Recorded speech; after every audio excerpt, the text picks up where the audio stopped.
I'm leaving my boyfriend because his demand for a prenuptial agreement made me feel like an outsider in our relationship. He prioritized protecting his family's assets over creating a life with me. It broke my heart. But I must protect my peace and independence, so I've decided to walk away, despite the fact that it causes severe pain.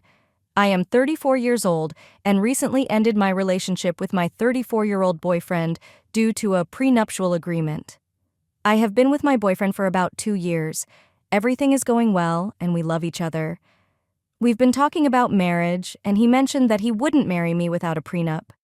We talked about it in detail, and I didn't like what he proposed. His family owns a large amount of property and land, as well as a significant amount of savings. After marriage, he wants me to live in one of the houses owned by his parents. I told him I was uncomfortable starting a life, raising a family, and living in a house I didn't own. And he did not understand. I told him I'd rather rent a place together, or we could stay temporarily in one of his parents' homes and look at properties together. But he refused. He mentioned that he likes the houses that his parents and he already own. He stated that he would not buy any other property. He stated that he would not sell any of his property to buy one with me. He explained that if I wanted to own property, I could save money by living in one of these properties and then invest in one. The problem is that if we divorced, he would be entitled to half of my purchase because it happened after we married.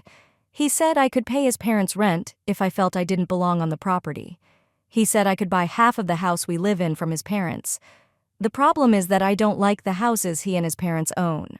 They also have a lot of stuff, and I feel like there isn't room for me. I want to look at houses, I want to pick where I live, and I want to do so with my partner. I've repeatedly explained this to him, but he refuses to budge. He earns more than I do, and he definitely has more assets. He made it clear that he feared I was a gold digger, and he wants to protect himself and his family's assets for my sake, which I understand. This whole situation has made me feel very strange. This topic has come up before, and it has always made me feel small.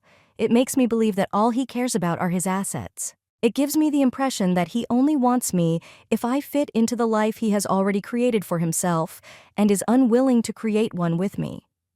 It makes me feel like a gold digger. He has enough money to retire right away and live comfortably. I do not. He basically told me that whatever money he makes now, he can spend, so he won't be investing too much anymore. He expects us to split our earnings and savings after we marry, which makes me uncomfortable. I am sure this is common for some people. I'm sure other people would be delighted to be with someone who is well off. I'm not. I want someone beside me to build a life with me, not someone who has a life with his parents and only wants me if I behave and fit into his life, as he has been making me feel. So I am leaving him. I welcome feedback on this, but it's been too long since this has made me feel uneasy about our relationship. I'm keeping my peace by leaving him with all of his houses and money. The elder BF and I are discussing marriage. Boyfriend and his family are well off. He wants me to live in a house that I do not own. He refuses to go house hunting with me even once, half of the post-nuptial assets. So I am leaving. Victory hand. Relevant comments. OOP adds context to their prenuptial agreement during their relationship. No, he mentioned prenuptial agreements early on, and I kept asking him about the details, but he kept it vague and assured me we'd work it out when the time came. I never asked him about his assets, and I had no idea how much his family owned. The only things I knew were some of his one-time comments about specific assets. If you mention this tenant, that tenant, or this item that needs to be repaired, etc. I had also started these conversations. He mentioned wanting to live with me and work toward marriage. I figured the time had come. This is when I sat down with him and asked him what he expected from me, what he wanted, and clarified the terms of any prenuptial agreements he wanted to propose. He still attempted to dodge my question. It took me so long to get this information out of him. I suppose I did wait 2 years, but marriage talks seemed like the right time to push him to discuss it. Update. August 10th, 2024. So many things have occurred. This is a bit of a rant, and I know I'm missing some points, but I'll try to cover the important ones. Before I begin, here's some important context. I have a stable and rewarding career, and while I don't make as much as he does, I am content with what I can afford. My parents have always taught me that women should be self-sufficient, and I have taken that to heart. I live below my means, which allows me to save and invest. Many people have suggested that I accept the free rent because it will help me in the long run. But for me, giving up my sense of autonomy and control over my home, my safe haven, is not worth the potential savings. I lived with my parents and saved aggressively until I was 30, so I am fortunate to be in a position where I can comfortably afford rent or a mortgage on my own. Furthermore, he expected his living situation to be permanent. I would not move into someone else's house just to save on rent. Would it be nice to save $2 per month? Sure, but most people pay rent, and I'm no exception. If I really wanted to, I could move back in with my parents. However, autonomy remains very important to me. Also, if he's this stubborn now, I don't see how this situation will improve once I've moved in. I could also counter the prenup and ensure that all of my accumulated assets remain mine, or include a clause stating that I will be compensated for any children we have, or that I will receive alimony, or at least have a roof over my head in the event that we divorce. But for me, that feels too transactional. It also suggests that I'll be living with a roommate with whom I'll sleep and possibly have children, rather than a partner.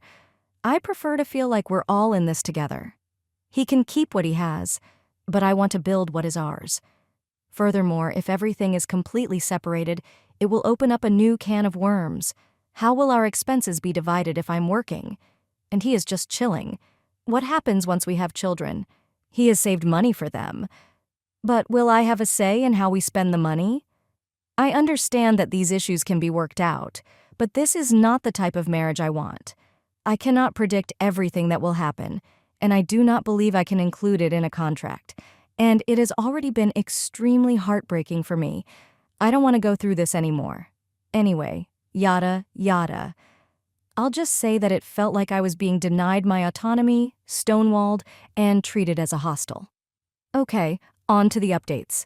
So I told him that I needed to end our relationship. I appreciated and enjoyed my time with him, but our financial values and preferred married lifestyle do not align. To be honest, the conversation was quick and easy. I expected the breakup to be a gradual process rather than a one-time event, because our lives overlap so much. I'm also in contact with a lot of his family, so of course many of them were involved throughout this time, but blah blah. Not particularly relevant to updates. Talk to his parents. Okay, I love his parents. I had an excellent relationship with them. I would go over to their home. We would eat, chat, and watch television. If my ex was unavailable, I would attend their parties alone. A few days after my conversation with my ex, I went over to say goodbye. I wasn't sure if the prenup was family enforced or not, so I kept it general, focusing on how the situation made me feel and what I was looking for in a relationship. Pikachu's parents were shocked when I told them why I was leaving them. I'll bullet point the rest. His parents desperately want grandchildren. However, X's younger brother does not want children. They were overjoyed when I came into their lives, and she discovered I wanted children. His parents had built their wealth together, with his father being the primary breadwinner for the majority of the time. His mother was shocked by what he was offering me, claiming that these are not the values he was raised with. She had been effectively retired for nearly 15 years, and she claimed that X's father never made her feel uncomfortable because of the difference in earning potential. They told me they created assets for themselves and their children. They stated that this includes whoever their children choose to share their lives with. They have numerous properties. However, they do have enough investments to support themselves. They informed me that their plan was to sign over a house of our choice as a wedding gift, or to sell a house and give us cash so that we could buy a house we both desired. As they grew older, they planned to divide their properties evenly between my ex and his brother, as they no longer wanted to manage the properties and instead lived off of their investments. Eng's mother stated that she would have ensured that my name appeared on my ex's portion, especially since we were planning to have children. They stated that investments will go directly into funds for grandchildren after their death. Perhaps this is what my ex was referring to when he stated that his children would be settled. However, it's a bit morbid. X's mother assured me that the mother of her grandchildren would be taken care of, and she wanted us to be on equal footing while raising a family. To be honest, this conversation felt like a weight had been lifted off my shoulders. I'd always loved his family and never felt excluded, but the prenuptial discussions left me perplexed and hurt. What they said was consistent with what I knew from my ex and them before. I'd be lying if I said I hadn't begun imagining this life. I spoke to my ex again. I'll also bullet point this. Basically, he told me that his father had previously joked about how he hoped he and his brother would not find gold diggers, which is where that comment came from. He felt responsible for protecting his parents' assets because he did not feel entitled to them. As a result, I was also ineligible. In his culture, sons carry on the family line, so he felt compelled to keep his assets within the family line, which I am not a part of. But any sons we have will be. Most of the assets he is concerned about are in his parents' names, and he has never sought their advice on what to do. He simply did what he thought he should be. He also stated that he is not wealthy, and that his assets should not be used to separate us. This still confuses me. Isn't this all because he was well off and wanted to keep what he had, rather than create a shared lifestyle? I believe he meant that he didn't own much, and that the majority of his possessions were registered in his parents' names. He felt he was punching above his weight with me and was afraid I'd leave him. He was afraid I was with him because money was the only thing he had more of. He claimed I was intelligent, hardworking, beautiful, and so on. He was afraid of moving forward with a relationship, so instead of communicating, he became defensive. To me, it appears that he said and did things because he was deeply insecure. He had made a few passing remarks about me being more beautiful than him, or about how I am more hardworking, etc., but I had always taken them as compliments, not self-deprecating remarks about himself. He's an incredibly caring, funny, and intelligent person, just in a different way from me. Also, I know he isn't as confident as he appears, but I had no idea his insecurities ran so deep. He also apologized repeatedly for making me feel like an outsider to him and his parents, and he insisted on sharing his life with me. He admitted that his insecurities and fears got the best of him, and he did not handle it well. He had taken advantage of my patience and lashed out because he felt inadequate and afraid. It broke my heart because I believe all of this could have been avoided. We've done this song and dance before, where he'd feel something and then act out as a way of processing it. Until now, I've always gotten through it and moved on, but it's never lasted this long. But I suppose the issues we faced before were minor in comparison to mapping out our entire lives.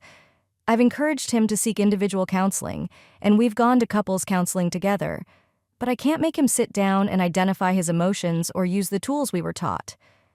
The prenuptial conversation took place over a long period of time. He had numerous opportunities to pump the brakes and reflect on what he was saying, but was simply told to listen to me. But he did not. He then sat in front of me and explained that everything he had said before was not what he meant. He said he would gladly care for me and our future children. We could buy a house together or rent if I wanted, because he was no longer afraid of starting a family together. It contradicted everything he had said. But how unsettling is it that he appears completely comfortable and confident in the hurtful words he previously said, and that he was fine with putting me in a very unequal position in the relationship, despite my constant attempts to articulate what I wanted and how he was making me feel. He did not even consider my side for months. I know I got a good deal with what his parents are offering, and I know he and I get along really well. But I am not marrying his parents. I can't have his mother with us for every argument or life decision we make. Thinking back, I can count on one hand the number of times we had problems that he handled calmly. He's such a nice guy, but I can't keep acting like garbage every time he needs to express his emotions. It has already warned me.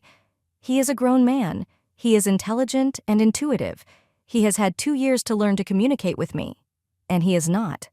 I honestly don't know if what he said to me was genuine, coming from his parents, or out of fear of losing me. I could give him the benefit of the doubt again and continue with the relationship, as I have in the past. But I am tired. I believe this is a fixable problem, but I have not seen any improvement since we began dating. If anything, the prolonged experience has made me believe it has gotten worse. I will not make the mistake of investing in a man based on his potential rather than who he actually is. If the last few months have shown how he handles stressful situations, I can only assume that things will remain the same. This whole situation has turned me sour. I don't need much, but I expect to be treated with love and support, even when we disagree. I can't just forget the emotions and words I've experienced and heard over the last few months. I can't just stay on here, and I know he's afraid I'm a gold digger. That was just one of several comments that deeply hurt me.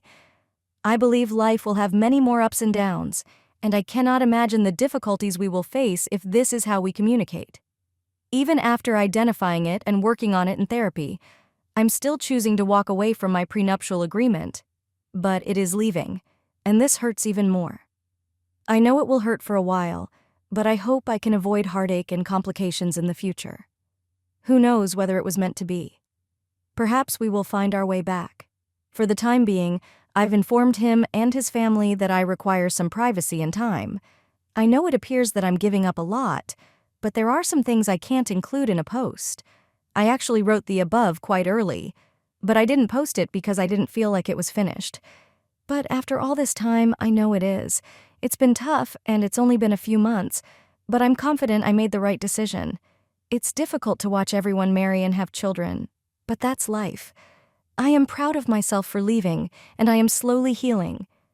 Thank you everyone for your comments and direct messages. Sorry I couldn't respond to everyone, but I appreciate you all.